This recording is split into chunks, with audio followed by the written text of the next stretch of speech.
Morning, everyone. It's good to see everyone and be with everyone this morning. If you would like to follow along in a Bible this morning, I'm going to be reading beginning out of Ephesians chapter 5. I'm also going to be putting all the verses on the screens for you, so if you want to just sit back and listen, that's fine too. We're going to be talking about being the last day of the year. I thought this would be a fitting subject.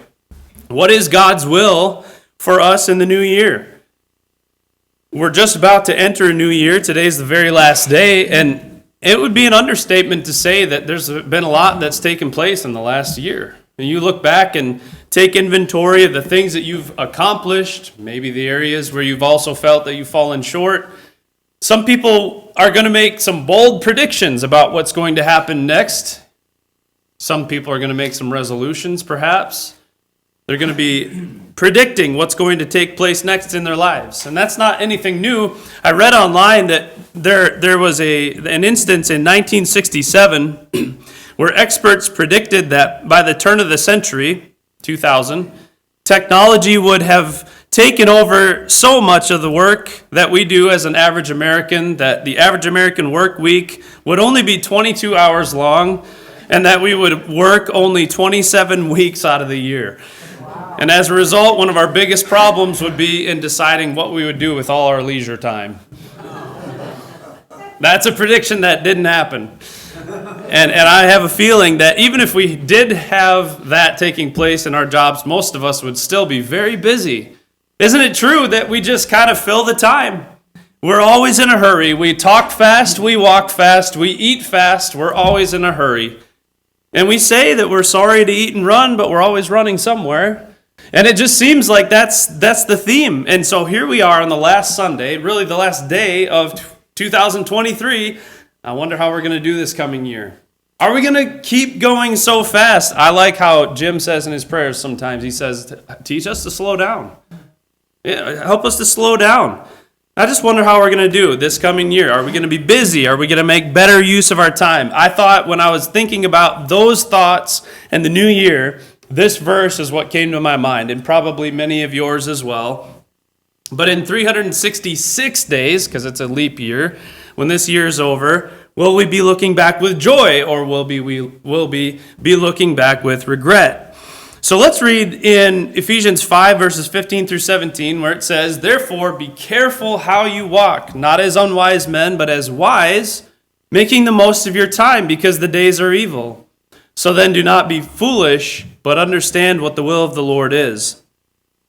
There's some valuable lessons in those verses. And I think as we move forward into this next year, I want to look at three main lessons that we can learn from this text. And namely, this text, I think, is telling us that our time on earth is limited. We need to start looking at our time as a non-renewable resource, as something that is actually running out. If we had unlimited amounts of time, this instruction wouldn't make any sense. It wouldn't really ring true with us. We could do whatever we wanted. There'd be no consequence of time. I will always have tomorrow. If I miss a doctor's appointment, it's not that big of a deal. I'll just reschedule.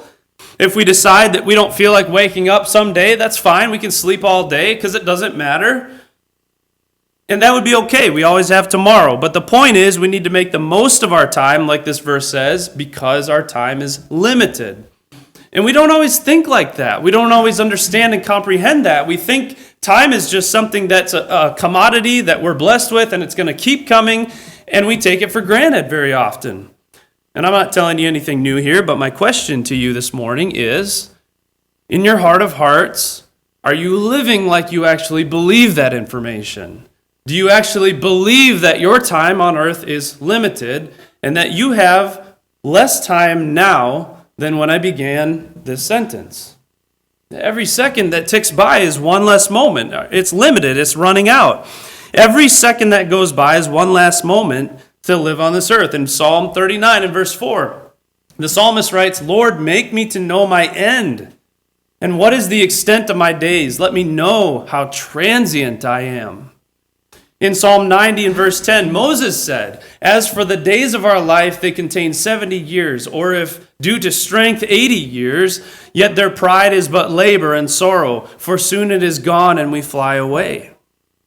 And I realize that there's some younger people in the audience that are listening to this in this room or online, and you're thinking, well, 70 or 80 years, that sounds like a really long time. That's forever, we might even say. In fact, I can remember a time when I used to think anyone over 40 years old was ancient. Like, that's just really old. It's not like that anymore. I don't think that anymore. For two teenagers in love, talking in a car by themselves, an hour or two seems like the blink of an eye. They look at the clock and they wonder, how did time go so fast? I can't believe that much time went by. But for mom and dad inside worrying about what's going on in that car, an hour or two is forever. Dad's looking at his watch every 30 seconds. Are they coming in yet? Are they coming in yet? So it's all a matter of perspective. The psalmist also tells us, number our days. We need to have our days numbered, and they are. God knows how many days we have left to live. Several years ago, I want to put a chart on the board or on the screen of kind of this idea of looking forward in time and seeing how much time we have left. I've used this chart before, and it's startling to some people, and to others, they don't really think much of it, but I'll put it on in just a second. First, some context. People magazine, several years ago, published an article telling about a clock that you could put on the wall of your house that would keep track of how much time you have left to live. Now, they based it on the average lifespan of 75 years for men and 80 years for women. So you program your gender and your age into this clock, and you can see this is how much time you have left to live. That's kind of an interesting way of looking at it. Now, I hope everybody understands this is a really big if, but if we are able to live to 77 years old, just see how much time you have left to live in days. And it is lower than you might think. There's not that many days left to live, and I understand that maybe not everyone's age is on there. But it's not a lot. And in fact, I think it's a little startling when you start to think at the end of your day, how many times do you go to your spouse or your kids or your friends or just a coworker or whoever, and you say, man, this day flew by? Almost every day. A lot. It happens a lot. How many times does the day just fly by and we're left wondering, where's the time gone? And that happens day after day. You don't have that long to live. In fact, the Bible tells us not to count on tomorrow because tomorrow may not come for you or for me. And all we have is right now, so our time on earth is valuable because it is very limited. In James 4, verses 13 through 15, James said, come now, you who say today or tomorrow, we will go to such and such a city and spend a year there and engage in business and make a profit. That you do not know what your life will be like tomorrow. You are just a vapor that appears for a little while and then vanishes away. Instead, you ought to say, if the Lord wills, we will live and also do this or that. So since the time is flying by, and we're not even guaranteed another breath, the next bit of advice that's in our text makes so much more sense. To realize how short our time is, and then he says, make the most of your time because the days are evil. You ever feel like this guy on the screen? Like time is just chasing you. Like it never stops. It never stops. And Satan is a thief, and one of his best tricks is to rob us of our time. He will rob us of our time. I believe it is this way because, like I said earlier, I believe that time is most likely our most precious, non-renewable resource, and yet it's severely undervalued. Just think of the time that's wasted in sinning in this world. Think of the time wasted in the world coveting and stealing and lying or staying in shallow and selfish relationships. Think of the time that's wasted in this world, people gossiping, spreading rumors, or think about the time that's wasted worrying about the consequences for our sins. Satan is constantly stealing our time. He's making us doubt, he's making us worry, he's making us anxious, and we, through our lifestyles, we play right into it. But it's not just sin that demands our time. Sometimes even good things can make those same demands and require a lot of our time. Many of you are involved with good things that take your time. In an event that reminds us of this in Scripture, Jesus went to the home of Mary and Martha and Lazarus, and he sat down to teach, and Mary was at Jesus' feet, sitting there, listening to what he had to say, every single word. Meanwhile, Martha was busy preparing dinner. Remember, you know the story. It's found in Luke chapter 10. And Martha gets upset at Mary because she's not in the kitchen, right? And so she complains to Jesus. She says, "Lord, don't you care that my sister has left me to do all the work by myself? Tell her to help me." And so Jesus looks at her and gives her this response in Luke chapter 10. He says, "Martha, Martha, you are worried and bothered about so many things. But only one thing is necessary, for Mary has chosen the good part, which shall not be taken away from her." Now, was Martha committing a sin by preparing dinner while Jesus was in her house? I would say no. I don't think she was sinning. But here's the problem. She was so preoccupied in what she was doing that she didn't even realize God was in her living room. That's a wake-up call. That's the same mistake you and I make almost every single day. There's good things that we're doing, but sometimes we fail to see where God is reaching out to us in this world. We get so caught up in the here and now that we fail to deal with the eternal, the things that are going to last forever. And we're just so plain busy with our earthly affairs that when we rarely even have time to think about what's going to happen when all this stuff is gone. But we're so busy piling it up. I hope you take time to think about that regularly. What would happen? What would your life be like if you never worried about anything ever again? How much time would you save by not worrying? The trouble is we have so many commitments. We have so many different irons in the fire. And so we forget what day it is. We need planners and schedules and calendars and phones to keep our schedules straight. We've got a lot of possessions. So we build closets that are bigger than some people's homes. And we have garages and store buildings that could fit all the possessions of an entire village and still have room left over. We've gone into debt to pay for our things, and they become so important to the functionality of our lives that when something fails, then all of a sudden our world falls apart. And we're so worried that somebody's going to steal them that we lock everything up. When it comes to possessions, we're stressed and we're worried about them too much. What about your jobs? Are you stressed at work at all? Ever? Some of you put up with a lot where you work. And it's stressful. It's not suitable for people in some cases. It's just plain difficult in some way. But we've got to pay for those possessions that we've accumulated. And there's so much information that's readily available at the touch of a button. We're stressed about that too. The news, we're stressed about it.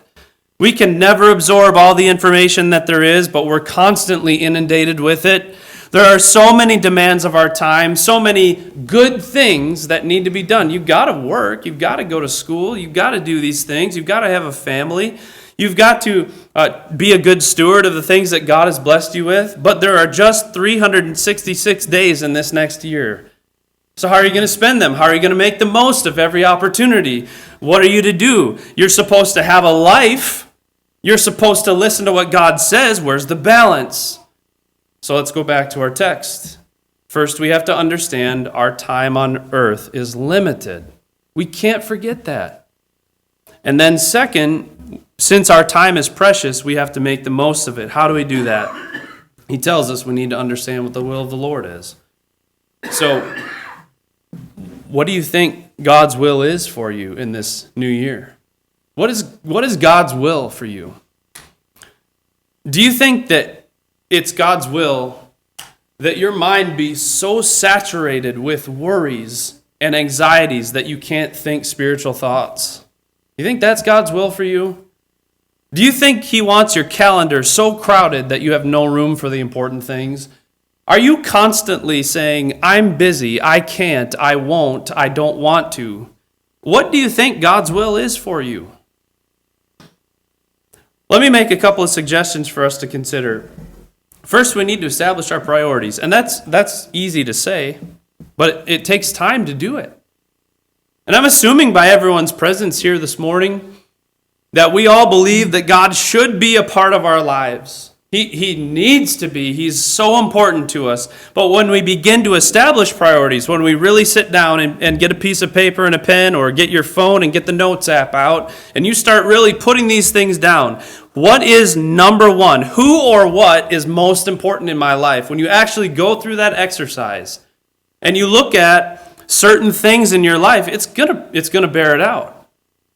And I'm hoping that your answer when you get done with that process is my relationship with God through Jesus Christ. That's the most important thing to me. It's the number one thing on my list.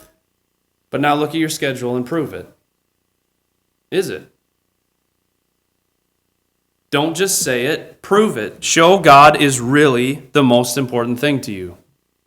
Show Him constantly, show Him fervently, show Him in front of others and even when no one is watching. Do it humbly, lovingly, wholeheartedly, and until the last breath departs from your body, give Him everything you got. And if God is really most important to me, then He's going to affect my decisions, He's going to affect my scheduling, He's going to affect my relationships with others, my whole outlook on life.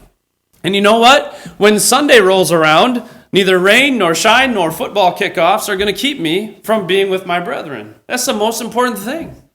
I want to be here. I'm going to worship the Lord and nothing's going to interfere with that. I need to establish priorities. Let's be real. Is being a child of God number one on your list?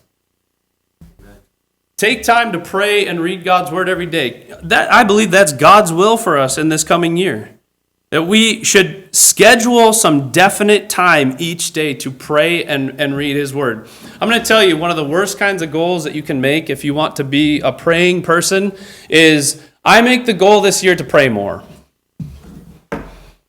When's that going to happen? Well, I didn't have time today and I forgot the other day. I did it like twice this week, I think. That's better than I was. Is that a relationship? Like, would your wife be happy with you if you talked to her twice a week? Don't answer that out loud. You need to pray for yourself. Pray for yourself, pray for your family, for the people that are around you. Pray for the church and for others that are doing God's will. In this coming year, let prayer and reading be a blessing to you, not a curse. Not something that you feel like, oh, I forgot to do it, or I wish I did it more. Trust in God. Give Him your time.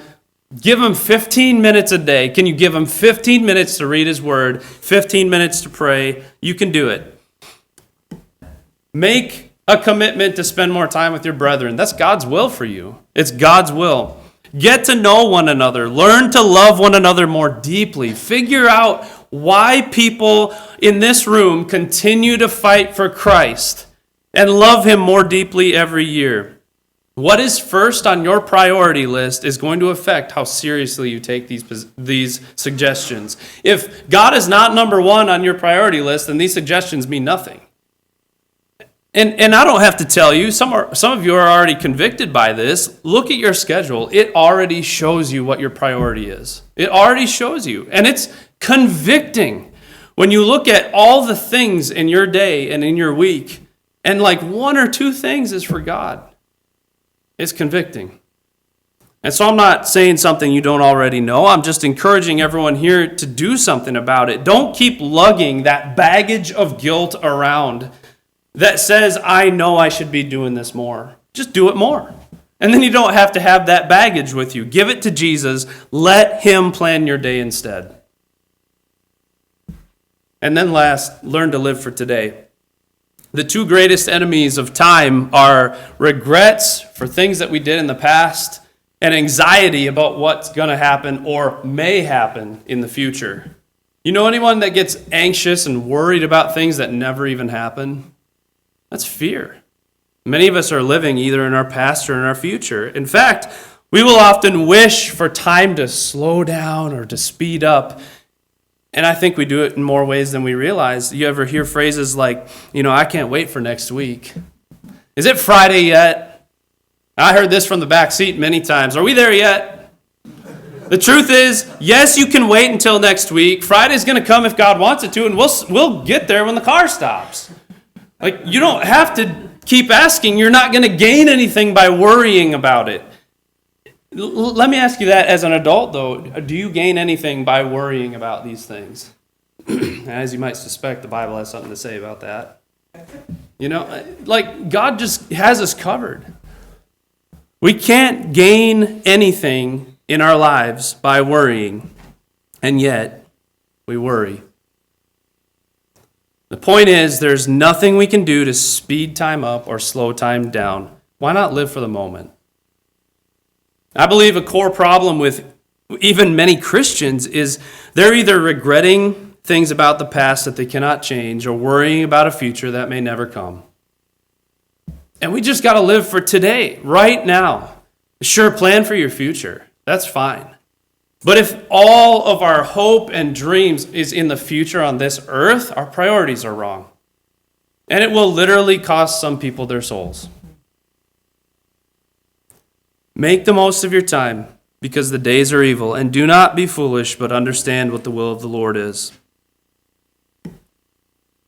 Kids want to be done with school so that they can be out and on their own. I've heard it so many times. I know a child in my own house that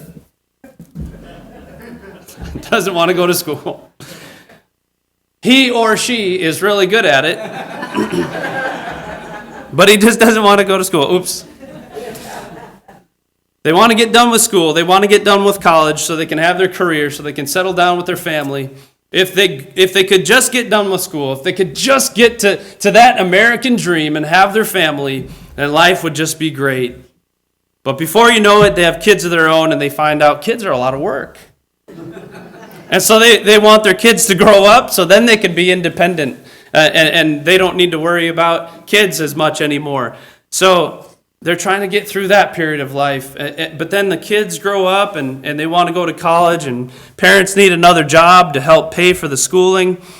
And if they could just get those kids through school, and if they could just get them through college, if they could just get them out of the house and the bills paid, they could really enjoy life then.